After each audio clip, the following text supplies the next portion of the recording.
Hey everybody, it's Joe the Keto Baron back at you here with another video. First of all, I'd like to give everybody an update on our carnivore challenge. Yesterday was day one. I weighed in at 279 pounds as well as a blood glucose rating of 97. And throughout the month, we'll track that and try to give updates as frequently as I can on that. And definitely by the end of the month, let everybody knows how the month went for me and how I feel and everything else about it.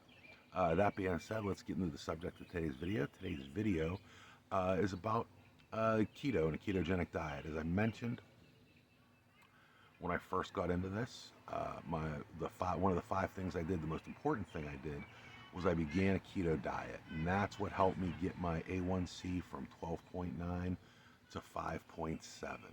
And from that ketogenic diet, everything else was able to flow. From the keto diet, I was able to start. I became less hungry over time because I felt more nourished by the food I was eating, and that led to me being able to intermittent fast and then push and play with the intermittent fasting times, which I'll get into in another video. But it allowed me to do that, and also the keto diet gave me insane amounts of energy, and those insane amounts of energy really led me to exercise and to be more active in my life, all of which had a positive effect. But the thing that started it all was the keto diet and allowed all those things to happen. So that's kind of what I want to talk about to some extent. And there's a lot of good resources on YouTube and everywhere else on a keto diet. There are thousands of videos that are very technical, medical, scientific, that you can use and rely on. But I'd like to come at it from a different perspective. I'd like to come at it from the results or the experience perspective and share a little bit about that with you. Now, for all those details, you can go find that. If you're looking for something more academic, I've shared in the past a couple of resources that I use. I'll share a couple more in the comments section. But I really want to talk about that firsthand experience and those uh, the, the things that happened to me while doing that. And actually, the first place I'd like to start isn't with things on the keto diet. It's with a subject that comes up that we're all kind of afraid to talk about, and that in and of itself is cheating on the diet. Now, when I say cheating, I mean whether or not it's those little keto cakes and chocolate bars that you can buy in the store, or I mean having a full blown out cheat day. Um, the medical professionals that are in the keto will tell you it's not good to cheat. I would echo that as well, obviously. But the reality is we're all human, and we all have those moments where we can and will cheat. And let's talk about those. Let's kind of deal with those head on and give you my experiences with those. And I think the first one are the store-bought keto cakes and cookies and bars, chocolate bars that you can find in a lot of grocery stores nowadays that have keto written real big on those things. And my experience with those was we bought those when we first started to do it. And when I was first getting into ketosis, uh, I was hungry. You're kind of off base a little bit, and those things helped here and there in the short term in order to kind of give me something, whether it was a keto bar or whether it was like a sugar-free pudding, something of that nature after dinner. That helped probably in the first few weeks and months of getting into ketosis to kind of deal with those little cravings that you would have to make me feel a little more complete. The first couple of weeks, I was hungry all the time. I found myself eating, and I wasn't worried about how much I was eating. The first thing I wanted to do was worry about what I was eating and make sure that I was not putting a lot of carbs in my body. So for me, the keto bars had a place in the short term, but what I found was, as long as I used Carb Manager and tracked what I ate and was real conscious of what I was putting in my body, it became easier not to rely on those little cakes and cookies. So while I had them, as my body became more fat adaptive, it got used to running on the animal fat that I was eating or the fat inside my own body, I found less of a need for them. I was satiated by every meal, uh, and I found less need because my body was fat adaptive to have the cakes and the cookies that were keto branded that sometimes may mess with your sugar readings a little bit. Uh, and doctors will tell you that are in the keto business that they're not the best thing for you. And like I said, I would echo that, but they had a place in the short term that kind of helped me get into the practice of changing my lifestyle. Uh, and that's the value I saw in those. So if you use those, if you rely on those, I would say try to rely on them a little less. If you're thinking about getting into keto, I would say uh, those aren't going to be your end all be all. They're nice snacks to have to kind of help you get into the groove. But once you are in the groove, they really aren't that necessary. Um, Second, and probably more important, is the full on cheat, right? Like you have it, you had a bad day, whatever was going on, and then you just want carbs. It happens a lot early in the process, kind of before you get into ketosis. And then it crops up over time. And what I would say is on the early end of it, uh, you have to be diligent. Those are the cravings that you have to reject in order to get your body into ketosis, in order to start regaining control of your metabolic health. That's probably the most important thing. Uh, but it's going to come up. We are human. We are imperfect. We have mistakes. I will be honest. I have cheated a few times over the 9 months that I've been on a keto diet. And I wanted to share kind of what that's like and what my experiences were in an effort to help everybody with that. Um, when I first started, I was extremely diligent. I probably went a good 3 or 4 months in without any cheating. I think the first time might have been our anniversary dinner.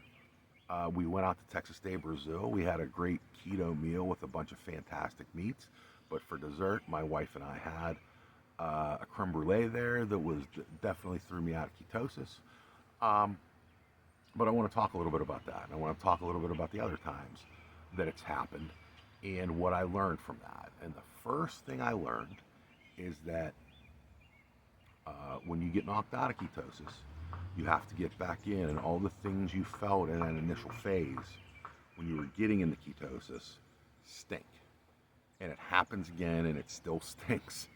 Uh, the difference may be it's a little bit less than probably that first time you went through, and it was so heavy. The transformation, the withdrawals, all the other feelings that you were getting.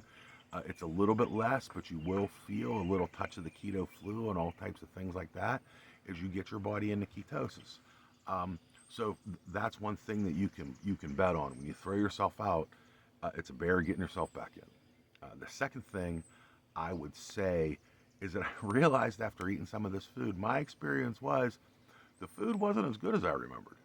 Uh, I think that's pretty important because we see these things when you travel down a highway and you see all the fast foods, you see commercials for all these things, you remember how good this food tasted. The problem that I found was when I ate the food, it wasn't as good as I remembered it. Uh, I think that's important because the way it made me feel was I would eat this food. It didn't taste as good as I thought. I couldn't eat as much of it as I could before, so I would have that little bit of creme brulee, or later I get a story about the having pizza. I'd have that pizza and I'd be like, nah, I don't want to eat any of this. Um, and it didn't taste good. Then I felt stupid because I went and I cheated and it didn't make me feel good. Of all the things, right, to break off this diet and to break my momentum, and that I didn't even enjoy it, that was the absolute worst possible thing that could happen to me.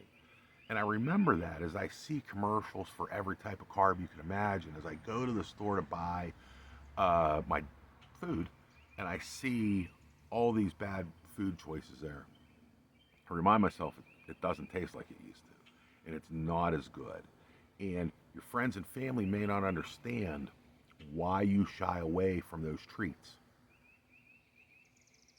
But they have to understand that the food doesn't taste the same to you anymore. It doesn't mean the same to you anymore. On top of just the tasting, your own success, your own how far you're going along on this journey is way more important than that. And especially when it doesn't even taste good, why would you ever do it again? So when the medical professionals, when the doctors tell you, the best thing to do is not to cheat, I'm telling you from experience that you can, and it's not that great to do it. And the third thing I learned is when I do it, it's much better to have a plan when you're going to cheat. Uh, like I said, we're all human. We all have those days. You can be chugging along for 3 or 4 months, and then it just gets inside of your head, and you just need to have a cheat day, and that's okay. Um, but if they're planned, it seems to work a lot better. And the story that I would use is we were going to see my son who goes to school out of state. And I knew that months ahead of time. He was in the middle of his lacrosse season. We were going up to spend his birthday with him. And I knew at some point he and I would share some pizza and a beer together. And I knew ahead of time, months ahead of time, okay, I am going to plan the cheat the weekend we go to Ohio to see my son. So I was super strict and I was super diligent all before that. I wanted to make sure that every day that I was on my game keto wise, that I was losing weight, that I was feeling good, that I had momentum and that I had success.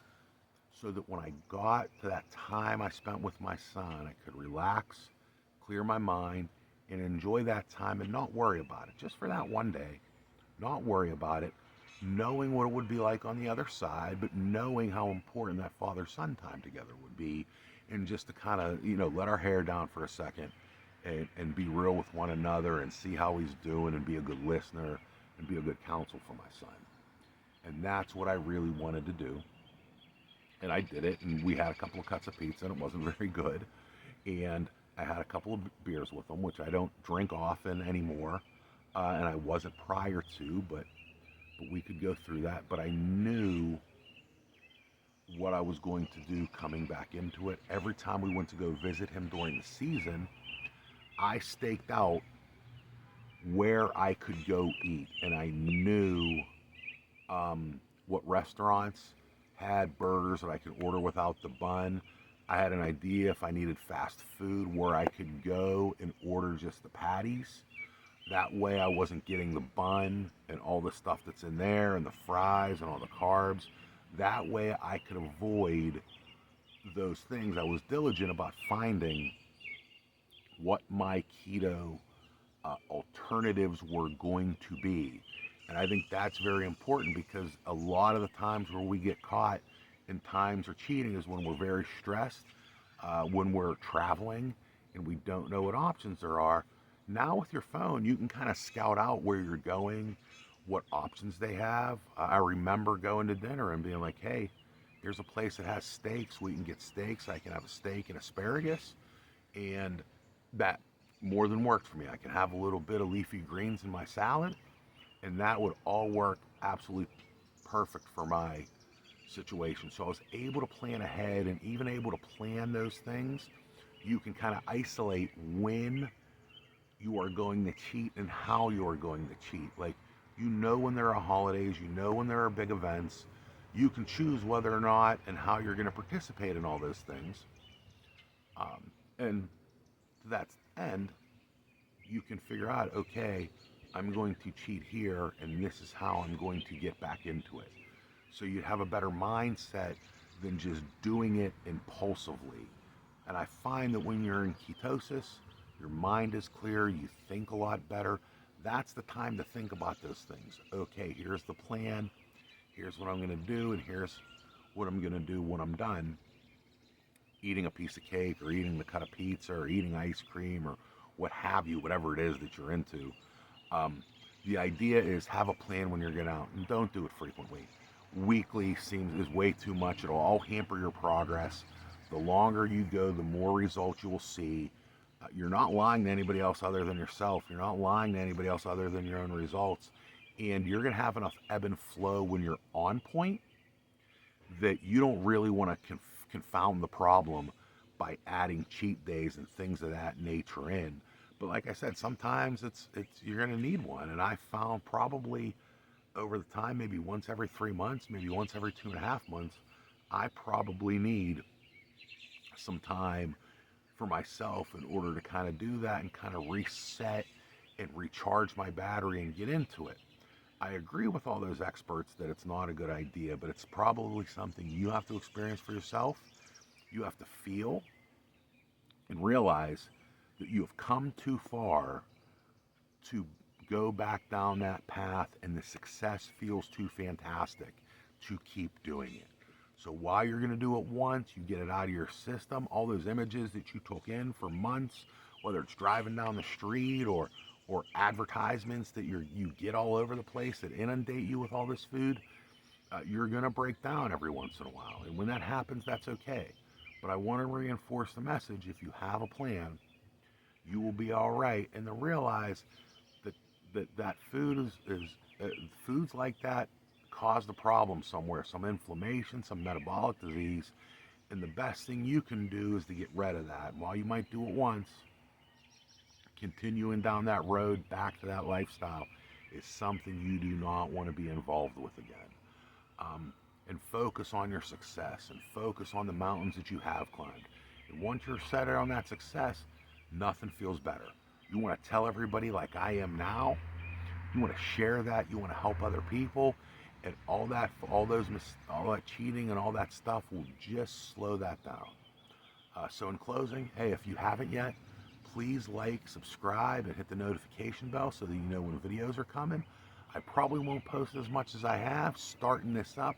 I had some ideas. I'm real excited to get some things out and force myself to really get into this. So that's where this is coming from for this first week here. And hopefully I do 1 or 2 videos a week here the rest of the way out. But I really wanted to get that out, and I really wanted to let everybody know that side of the keto diet as well. So thank you all for watching, and we'll talk to you later.